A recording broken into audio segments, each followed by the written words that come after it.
Hello everyone, we are back with another Xenomorph build. This month we're running a month-long charity event for the IASP called Candles in the Fog. And one of the challenges for that charity event is to run all boons, or on the other side, all hexes, to raise awareness for those that we have lost. So I've devised another cool and effective hex totem build on the Xenomorph. All hex totem builds on the Xenomorph are best used around a specific but very obnoxious combo, that being the add-on Harpoon Gun and the general perk Hex Thrill of the Hunt. Harpoon Gun is whenever you exit a control station, a timer starts for 30 seconds. Anytime you hit a survivor within that 30-second timer, all survivors outside of 16 meters scream and reveal their location to you. This counts for any hit within those 30 seconds, meaning you get multiple map-wide activations of these screams. This pairs evilly well with Hex Thrill of the Hunt, because this general perk reduces totem breaking and booning speeds by 12% for each totem currently up on the map, up to a total of a whopping 60% speed debuff. The trick here is that whenever a totem cleanse or boon is interrupted by something like a scream perhaps,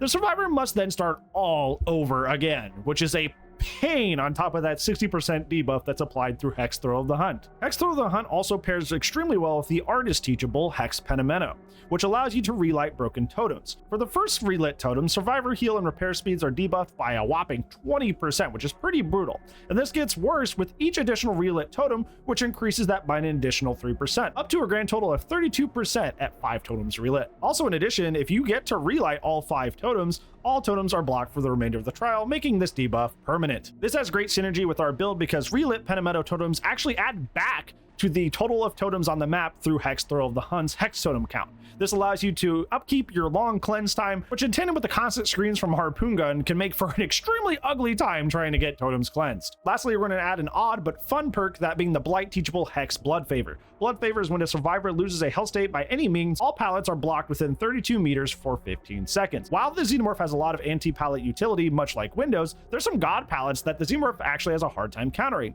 This allows Xenomorph to have an even stronger early game, since the Xenomorph can get a hit very early on and begin shutting down nearby pallets. Hex Blood Favor is often called the quote-unquote Hex Ruin of chases, because even if it gets cleansed, usually already have gotten a wealth of pressure from it by the time it goes away. And just for a little bit extra oomph to get some salt in the wound, another Blight teachable Hex Undying will protect our Thrill of the Hunt or Blood Favor. Since Hex Undying is whenever a Hex totem is cleansed or blessed, that Hex is then transferred to the Undying totem instead, giving it one wall of defense. Hex Undying is also awesome because it provides aura reading on dull totems, which I think is a very underrated aspect of the perk. In summary, use the combination of Harpoon Gun, Hex Thrill of the Hunt, and Hex Penimento to make cleansing totems an absolute nightmare, to the point where even if they get some of the hexes, you will be inversely punished for doing so. Hex Blood Favor and Hex Undying serve to make Xenomorph's chase pressure even more punishing, forcing survivors to either waste a lot of time going for hexes or play with an extreme disadvantage in chase.